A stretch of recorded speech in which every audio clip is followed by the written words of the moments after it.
नमस्कार, ताल ठोके में आप सभी का बहुत बहुत स्वागत है। आपके साथ हूं मैं रुबिका लियाकत। आज का मुद्दा है कि क्या सेना या पैरामिलिट्री फोर्सेस में शिकायत रखने के लिए सोशल मीडिया का इस्तेमाल खतरनाक नहीं है।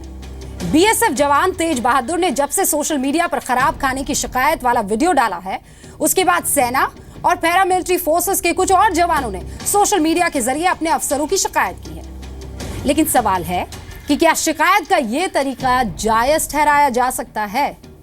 जैसा कल army chief general Vipin Rawat ने कहा था कि सोशल मीडिया दो धारी तलवार है। हो सकता है कि सोशल मीडिया पर जवानों का इस तरह से शिकायत रखना देश की सुरक्षा के लिए चूक साबित हो जाए, क्योंकि इससे कोई संवेदनशील जानकारी भी बाहर आ सकती है। सेना और दूसरे सैन्य बलों में अनुशासन, गौर कीजिए, डिसिप्लिन, अनुशासन सबसे इंपॉर्टेंट, सबसे अहम है। अपने अफसरों का आदेश सर्वोपरि होता है।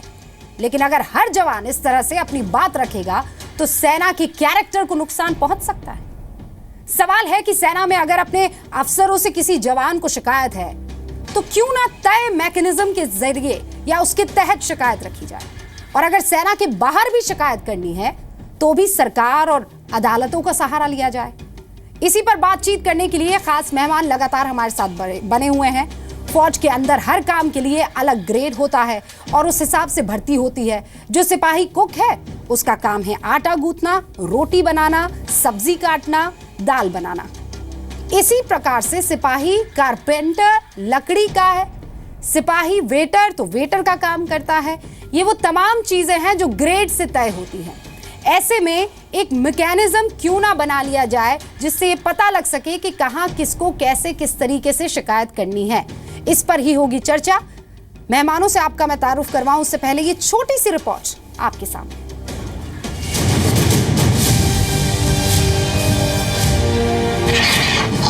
भारतीय सेना के अधिकारियों द्वारा जवानों का किस तरह से शोषण किया जाता है। 10 घंटा ड्यूटी जवान करने के बाद ये डालना, इसमें प्याज है ना लहसुन अदरक नहीं। ऐसे तो मर जाएंगे खाना खा, प्याज ना लहसुन ना, कम से कम जीरे का ही तड़का मार दिया कर गुरु। एक्स सर्विसमैन का कोटा भी हमको नहीं, कैंटीन की सुविधा हमको नहीं, मेडिकल की फैसिलिटी हमको नहीं। हमारी ड्यूटी सर बॉर्डर की रक्षा करना है, बल्कि उनके घर में जाके उनके बर्तन साफ करना। माननीय प्रधानमंत्री जी से भी कहना चाहता हूं कि कृपा करके इसकी जांच करें। Anyone, irrespective of rank, service, can use these mechanisms for putting in whatever they wish to write into these letter boxes, so that the grievances reach directly to me, and through me, these can be addressed. But we would like that people come directly to us, rather than resorting to coming to the social media or other means. और उनके जूते साफ करने पड़ते हैं, उनके कपड़े भी धुलने पड़ते हैं, बर्तन भी धुलने पड़ते हैं, और उनके कुत्ते को नहलाना और धुलाना, उनके लिए खाना लाना। अगर मेरे पति ने भूख हड़ताल पे बैठे हैं तो मैं भी बैठूंगी। मैं यही चाहती हूँ कि मुझे न्याय मिले और हर सिपाही, हर फौजी को न्याय मिले। बीएसएफ वालों ने जो जांच करी है वो बिल्कुल गलत है। अपना महकमा जो जांच करेगा वो अपना बचाव करेगा, वो कभी भी जांच सही नहीं हो सकती। और इसकी जांच सीबीआई से करानी चाहिए या कहीं और से करानी चाहिए। आर्मी और बीएसएफ से जांच ये करानी नहीं चाहिए, क्योंकि वो एक तरफा जांच होगी बिल्कुल। फौज के अंदर हर एक काम के लिए अलग अलग ग्रेड होता है और उसी हिसाब से भर्ती होती है। जो कुक है वो सिपाही कुक कहलाता है, उसका काम है आटा गूंदना, रोटी बनाना, सब्जी काटना, सब्जी बनाना, दाल छोंकना वगैरह वगैरह। इसी प्रकार से कारपेंटर है वो लकड़ी का काम करता है, सिपाही ब्लैकस्मिथ है वो लोहे का काम करता है, सिपाही वेटर वो वेटर का काम करता है, सिपाही मसालची वो मसाले कूटता है और बर्तन मांजता है। फौज में मैकेनिज्म तो पूरी है, लेकिन अगर कहीं भी चूक होती है तो फौरन बात सामने आती है, क्योंकि खाना जो है वो जवान का बहुत ज़रूरी है, और अगर वो उसको ठीक खाना ही नहीं मिलेगा तो वो कैसे ड्यूटी करेगा। शिकायत को बाहर लाने का कोई मतलब फौज का नहीं है। वो जो उनका मैकेनिज्म है उसके मुताबिक काम करना चाहिए। ताल ठोक के पहला सवाल, सुविधाओं की मांग के लिए क्या कुछ सैनिक इमोशनल अत्याचार कर रहे हैं? दूसरा सवाल, सेना में शिकायत के नाम पर अनुशासनहीनता कैसे बर्दाश्त की जा सकती है? तीसरा सवाल, सोशल मीडिया की लत से क्या संवेदनशील जानकारी लीक नहीं हो सकती? और ताल ठोक के चौथा सवाल, शिकायत सुनी जाए इसके लिए क्या सिस्टम तोड़ना जरूरी है? खास मेहमानों से परिचय करवा देती हूँ आपका। जीवीएल नरसिम्हा साहब हैं हमारे साथ, प्रवक्ता है बीजेपी के, लेखक है, सिफोलॉजिस्ट रहे हैं, टीवी डिबेट्स में बीजेपी का पक्ष रखते हैं। सर स्वागत है आपका। अभय दुबे साहब प्रवक्ता है कांग्रेस के, टीवी डिबेट्स में बताने की जरूरत नहीं कि कांग्रेस का पक्ष रखते हैं। सर आपका भी बहुत बहुत स्वागत है। मेजर रिटायर्ड गौरव आर्या जो कि रक्षा विशेषज्ञ है, कश्मीर और पाकिस्तान से जुड़े मुद्दों के जानकार हैं। सर आपका भी स्टूडियो में बहुत बहुत स्वागत है।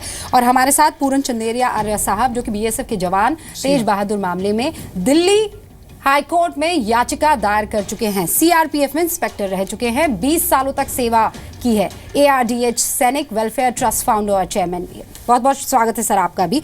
और हम कोशिश कर रहे हैं कि शर्मिला यादव जो कि बीएसएफ जवान तेज बहादुर की पत्नी है, हमारे साथ कुछ देर में जुड़ जाएं, उनसे भी हम बातचीत करेंगे। लेकिन शुरू में 1 से 1.5 मिनट आप सभी लोगों को अपनी बात रखने का मौका दिया जाएगा। और इसीलिए एक सीधा सा सवाल आप चारों से मेरा ये है, वो सेना जो कि अपने शौर्य, अपने अनुशासन के लिए जानी जाती है, सबसे मजबूत नींव अनुशासन है, डिसिप्लिन है, उनका सोशल मीडिया पर शिकायत करना, क्या इसे इनडिसिप्लिन नहीं माना जाए? शुरुआत सबसे पहले मेजर आर्य आपके साथ। देखिए, ये यकीनन इनडिसिप्लिन है। जैसे कि बीएसएफ के जवान ने अगर वीडियो पे दाल दिखाई, सब्जी दिखाई, जली हुई रोटी दिखाई, तो वो कंप्लेंट भी दिखा सकता था अगर उसने अपने सीनियर्स को कंप्लेंट करी है। एक तरफ से हम ये मान सकते हैं कि वो आया सबके सामने, उसने अपनी बात कही, ठीक है, खाना ठीक नहीं था, उसको लगा अफसर चोरी कर रहे हैं, जायज़ सी बात है, वो चीज़ सामने लेकर आया। पर क्या उसने सिस्टम में पहले कंप्लेंट करी थी? क्या जो भी सिस्टम में तरीके थे एस्केलेशन के, क्या उसने सारे तरीके इस्तेमाल करे? इसके अलावा अगर वो ऊपर चाहता तो ज़रूर चिट्ठी भी लिख सकता था। सोशल मीडिया पे आके देखिए, आपने एक जवान को स्मार्टफोन है उसके पास, वो लाइन ऑफ कंट्रोल पे खड़ा हुआ है, आज उसने फोटो या वीडियो बनाया रोटी और दाल का, कल वही स्ट्रेटेजिक इंस्टॉलेशंस का भी वीडियो बन सकता है, कॉन्वॉय के मूवमेंट का वीडियो बन सकता है, एम्बुश का वीडियो बन सकता है, और किसी भी प्रकार की फौजी कार्रवाई का वीडियो बन सकता है जिससे लोगों की जानें जा सकती हैं, सिक्योरिटी कॉम्प्रोमाइज होने का खतरा है। तो मैं 2 बातें कह रहा हूं इसमें। एक तो यह है कि खाना यकीनन खराब है, इसमें कोई डाउट नहीं है, हम इसकी बहस कर ही नहीं रहे। लेकिन और जवान को पूरा हक है अपनी आवाज उठाने का, वो भी उसका पूरा हक है, हम उस पर भी बहस नहीं कर रहे। मेरा बहस यह है कि क्या इसका दुरुपयोग हो सकता है, क्या सोशल मीडिया का आगे चल के सिक्योरिटी के मामले पर दुरुपयोग हो सकता है कि नहीं, और हां, दुरुपयोग हुआ भी है इस मामले में। पूरन जी, जवान ने जो सोशल मीडिया पे कंप्लेन की है, किसी हद तक इसे इनडिसिप्लिन माना जा सकता है, लेकिन यह भी साथ में हमें देखना पड़ेगा कि ऐसे हालात क्यों डेवलप हुए, क्यों जवान ने सोशल मीडिया पे इस तरह की वीडियो डाला।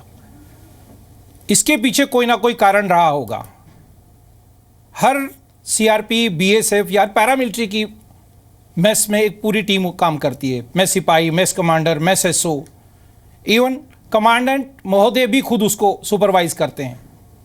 अगर वो 10 दिन से ऐसी दाल खा रहा था या ऐसा कुछ कर रहा था तो उसके पीछे लगातार चेक क्यों नहीं हुआ? क्या 10 दिन तक कोई कंप्लेन नहीं की गई? अगर की गई तो उसकी कार्रवाई क्या हुई? ये बहुत सी चीज़ें देखने की हैं। हाँ, ये मैं इस बात से इत्तेफाक नहीं रखता कि उसे सोशल मीडिया पे देना चाहिए था। हाँ, मजबूरी में दिया, वायरल हो गया, देश ने जाना, बहुत दुख की बात है। फोर्स की बात को फोर्स के अंदर रखा जाए, बहुत से माध्यम में रखे जाते हैं, लेकिन हालात थोड़े बदल चुके हैं।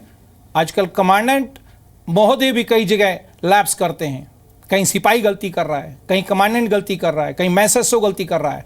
उस चैनल को पकड़ना आज उतना आसान नहीं है जैसे कि पहले था। इसलिए सोशल मीडिया में इस तरह की कंप्लेन करना जवान को नहीं करनी चाहिए थी, ये मेरा व्यक्तिगत राय है।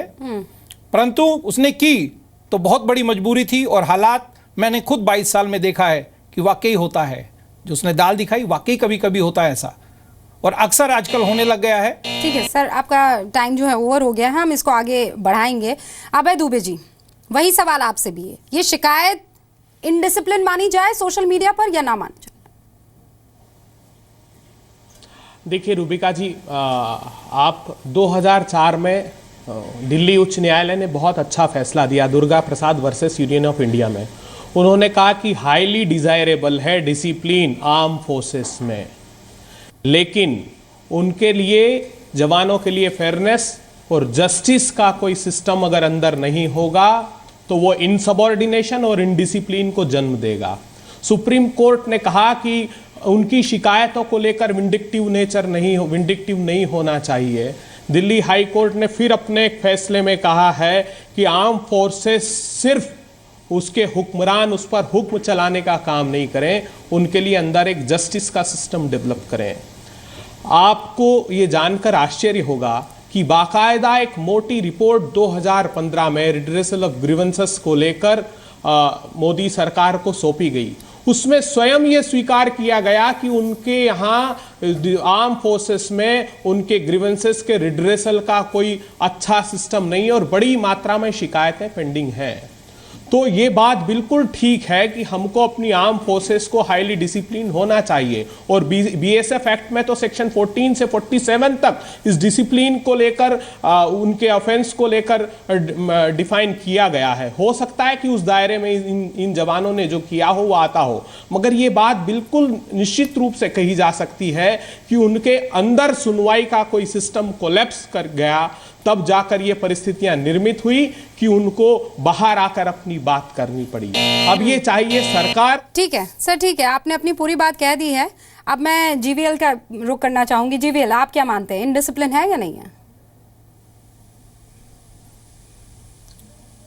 अब देखिए जो ऐसा कोई संस्था इस जगत में नहीं है जहां कुछ हद तक लोगों में या कर्मचारियों में असंतोष नहीं होगा, बट लेकिन हम जब आर्मी की बात करते हैं, जब हम पुलिस फोर्सेस की, सेंट्रल पुलिस फोर्सेस की बात कर रहे हैं, तो ये बहुत ही सेंसिटिव विषय हो जाता है। इसके ऊपर हम ढकना नहीं चाहते, हम इसको नज़रअंदाज नहीं करना चाहते हैं, लेकिन जो डिसिप्लिन है मैं समझता हूँ सबसे सर्वोपरि है। और इस प्रकार के खबरें वो कितना सच है और कितना व्यापक है यह किसी को पता नहीं। एक जवान ने रिपोर्ट बना दिया, सो पूरे देश देख रहा है, सारे टेलीविजन चैनल्स इसको चला रहे हैं, तो उस एक व्यक्ति के, एक जवान के रिपोर्ट को हम हकीकत मान करके पूरे व्यापक तरीके से इस प्रकार का प्रॉब्लम हो रहा है, ऐसे चलाना, मैं समझता हूं ऐसे खबरें चलाना भी बहुत ही खतरनाक है। हमें इसका सभी संस्थाओं को, राजनीतिक दलों को इसका ध्यान और मर्यादा को मन में रखना चाहिए और ऐसा कंप्लेंट जब भी आते हैं उस पर कार्रवाई होनी चाहिए, उस पर सीरियसली उस पर गौर करना चाहिए जो इस सरकार ने, हमारे सरकार ने किया है। बट लेकिन ये इसका बहुत ही गहरा और खराब असर हो सकता है उनके मनोबल पर, क्योंकि जो इससे पीड़ित नहीं है उनको भी लग सकता है मेरे साथ कुछ अन्याय हो रहा है, तो ये इसको बिल्कुल खत्म करनी चाहिए। तो मैं समझता हूं ऐसे बिल्कुल पब्लिक। आपकी आवाज़ ख़त्म हो गई, सब बंद हो गई है, लेकिन आपका ये कहना कि किसी एक शख्स के कह देने पर हमें व्यापक तौर पर इसे चला देना चाहिए, हो सकता है यहाँ बैठे बाकी लोग या देश की जनता जो इस कार्यक्रम को देख रही हो इस पर यकीन ना करे, क्योंकि अब सिर्फ तेज प्रताप सिंह या यादव के ऊपर नहीं है ये मामला, अब तो मामला आगे बढ़ चुका है। एक के बाद एक वीडियो सामने आ रहे हैं, वीडियो पर हो रही कंप्लेंट्स को लेकर हम शिकायत कर रहे हैं। अब एक मिनट आपको और लगेगा अपनी बात रखने में और उसके बाद हम ये डिबेट ओपन करेंगे। सवाल जहन में साहब सीधा साहब ये आता है कि इस फौजी का, इस जवान का ये कहना कि मैं अपने सीनियर से इस बात को कह कर थक गया था, मेरे पास अब और कोई चारा नहीं बचा था और इसीलिए मैं इस बात को आपके जरिए, मीडिया के जरिए देश तक, हुक्मरानों तक पहुंचाना चाहता हूं। इस मजबूरी का जिम्मेदार कौन है? अगर उसे इनडिसिप्लिन होना पड़ता है तो इसका जिम्मेदार कौन है? एक मिनट में आप चारों से मैं जवाब मांगूंगी। जीवीएल, आप ही शुरुआत कीजिए, कौन है इसका जिम्मेदार? Who is responsible? Rubika ji, जब तक उसका जांच नहीं होगा, जब तक न्यूट्रल तरीके से जांच नहीं होगा, ये कंप्लेंट जेन्युइन है या नहीं है भी नहीं कहा जा सकता है। आज आप अब देखिए, आपकी संस्था में कोई न्यूज़ ऑर्गेनाइजेशन में लोग नाखुश नहीं होंगे, कोई जाकर के सोशल मीडिया में ये बात कहे तो क्या आप उसको बर्दाश्त करेंगे? तो मुझे लगता है इसके लिए अलग अलग सिस्टम के अंदर उनके पास इस प्रकार की ऑप्शंस अवेलेबल होनी चाहिए। जब वो अपने सिस्टम के अंदर ये सुनवाई नहीं होती है, किसी और हायर लेवल पर जाने का अवसर होना चाहिए। इस प्रकार की कंप्लेंट रिड्रेसल सिस्टम बननी चाहिए। लेकिन सोशल मीडिया में जाना, मीडिया में, टेलीविजन में जाना, ये हीरोपंती बनने की एक शिकार हो सकते हैं। हर कोई टेलीविजन में देखना, अपने आप को देखना चाहता है। हर कोई अपने पत्नी को और अपने परिवार को टेलीविजन के सामने पेश करने में क्या जाता है, हर एक को अच्छा लगता है। तो ये जो वृत्ति, ये जो प्रवृत्ति है, मैं समझता हूं। नहीं तो जीवीएल, आप क्या कहना चाह रहे हैं कि तेज बहादुर, जीत सिंह, ये सब झूठे हैं? ये सिर्फ हीरो बनना चाहते हैं, इसीलिए अपना जो दुख है या अपनी जो शिकायत है वो सोशल मीडिया के थ्रू देश तक पहुंचाने की कोशिश कर रहे हैं? आप कहना क्या चाह रहे हैं?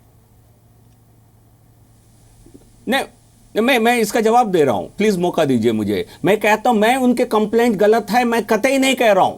हर कंप्लेंट को सीरियसली लेना चाहिए, इस सरकार ने लिया है। बट लेकिन जब आप एक जवान को इस प्रकार की कवरेज मिल जाता है तो सैकड़ों लोग आकर के टेलीविजन के माध्यम से खड़े रहेंगे। हर कोई अपना कंप्लेंट टेलीविजन के माध्यम से पेश करना चाहेंगे। क्या इस प्रकार कोई ऑर्गेनाइजेशन, डिसिप्लिन्ड ऑर्गेनाइजेशन में वही तो आज का हमारा सवाल है जीवीएल, वही तो हमारा सवाल है। और रही बात इस चीज की जांच करने की, तो इसलिए मैं कह रहा हूं, मैं गलत बिल्कुल नहीं कह रहा हूं। You are the one who would decide this, sir. आप जांच करेंगे। मैं आती हूँ, अब मैं आती हूँ, मुझे एक मिनट बाकी अपने गेस्ट को भी देना है। मैं जा रहा हूँ। इनका ये कहना कि ये इनडिसिप्लिन है, समझ में आता है, आप लोगों ने भी यही बात मानी है। लेकिन मैं तो सीधा सवाल ये कर रही हूँ ना कि अगर इस आदमी ने अपना अनुशासन तोड़ा है, उस सीमा को लांघी है, तो उसका जिम्मेदार कौन है?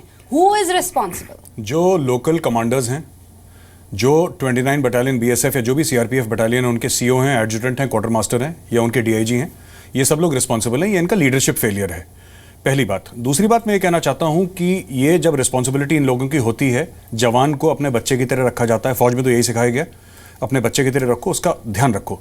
पर हमें एक और बात नोट करनी है यहाँ पे, जवान का अगर ग्रीवेंस है, कल हो सकता है कि जवान के पेरेंट्स दिल्ली में हो और जवान पोस्टेड हो सियाचिन ग्लेशियर पे। वो जवान बोले कि साहब मुझे तो दिल्ली में पोस्टिंग होनी है। अब सियाचिन ग्लेशियर का तो कोई रहने वाला है नहीं, सबके प्लेन एरिया या कोई हिल एरिया में कोई लोग रहते होंगे, उनके परिवार। तो ऐसे तो कल कोई बोल देगा कि साहब मेरी पोस्टिंग मेरे सीओ साहब ने नहीं करी दिल्ली, तो मैं प्राइम मिनिस्टर को अपने वीडियो मैसेज भेजना चाहता हूं। तो उससे अनुशासनहीनता बढ़ती है। लेकिन हां, आपकी बात बिल्कुल ठीक है कि ये जो पूरा मामला है, ये लोकल लीडरशिप का फेलियर है एंड इवन टॉप लीडरशिप इसमें मुलव्वस है काफी हद तक।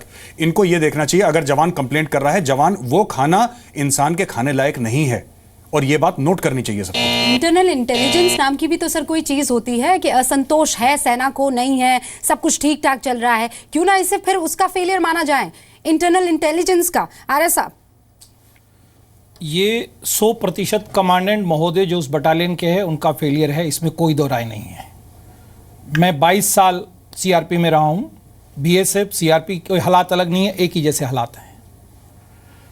पूरी बटालियन के अंदर एक भी जवान की हिम्मत नहीं कि वो कमांडेंट के अगेंस्ट जाके कोई कार्रवाई कर ले या कोई बात कह दे।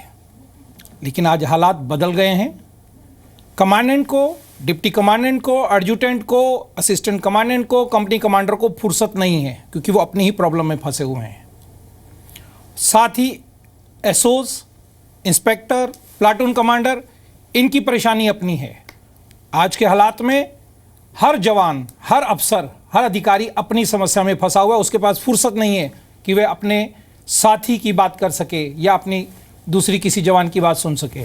तो ये टोटल कमांडेंट का फेलियर है। अगर वो चाहते, कंप्लेन आई थी, जवान ने कहा था, चेक बैक करके उसे कंट्रोल कर सकते थे, इसमें कोई बड़ी बात नहीं थी। ठीक है सर। अभय दुबे जी, जिम्मेदार कौन? देखिए रूबिका जी, बीते 2.5 साल में 1345 बार सीज फायर के वायलेशन हुए, 155 टेरर अटैक हुए और 183 मिलिट्री डिफेंस पर्सनल ने अपने प्राणों को राष्ट्र के प्रति आहूत कर दिया। -20, -30 डिग्री टेम्परेचर में वो वहां इस राष्ट्र के प्रहरी बनकर हम लोगों की रक्षा कर रहे हैं। और जेवीएल जी कहते हैं कि हीरोपंती और उनके परिवार को टीवी पर आना है। इससे शर्मनाक बात क्या हो सकती है, मुझे ये बताइए, मुझको बताइए। जो मैं कह रहा था, आर के पांडियन कमेटी ने जो रिपोर्ट सौंपी है प्रधानमंत्री मोदी जी की सरकार को, उसमें कहा है कि सोशल मीडिया का उपयोग खूब होना चाहिए उनके ग्रीवेंसेस के रिड्रेसल के लिए। और ये शर्मनाक बात है कि कहते हैं कि सोशल मीडिया, अरे अंदर कोई एक हेल्दी सिस्टम डेवलप नहीं किया उनके ग्रीवेंसेस के रिड्रेसल का, तब ये परिस्थितियां जाकर निर्मित हुई।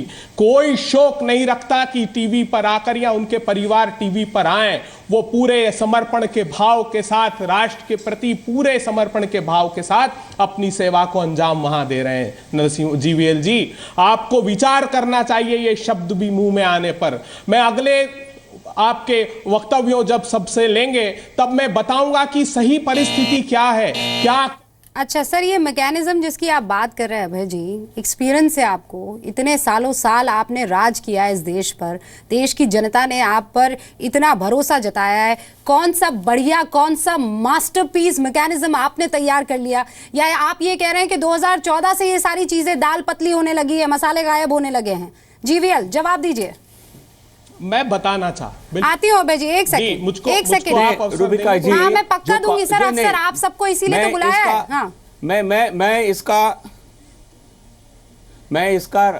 ये इस विषय का राजनीतिकरण नहीं होना चाहिए, बट लेकिन जिस प्रकार के कमेंट्स अभय कह रहे हैं, जो पार्टी और जिनके नेता देश को टुकड़े टुकड़े करने वाली शक्तियों के साथ खड़े रहते हैं, राहुल गांधी, जो पार्टी जिनके नेता कहते हैं हमारी सेना झूठी है, इन्होंने कोई पराक्रम दिखाया ही नहीं है, कोई सर्जिकल स्ट्राइक्स किया ही नहीं है, ऐसे कांग्रेस पार्टी जिसको अपनी देश की सेना का कोई गौरव नहीं है, तो ये हमें क्या बताएंगे? मैं यही कह रहा हूं कि ग्रीवेंसेस बिल्कुल हैं, हर संस्था में होते हैं, लेकिन उसकी ग्रीवेंस रिड्रेसल का सिस्टम यदि काम नहीं कर रहा है, इसमें वीकनेसेस है, जो जैसा संभावना जैसा दिख रहा है, तो उसको स्ट्रेंथन करने की जरूरत है। मैं समझ रहा हूं हर कंप्लेंट का होना चाहिए, रिड्रेसल होना चाहिए, बट लेकिन उसको सार्वजनिक करने से आज 1-4 हो जाएंगे, 400 होंगे, 4000 होंगे। हम इतनी बड़ी फौज की बात कर रहे हैं जो 13 लाख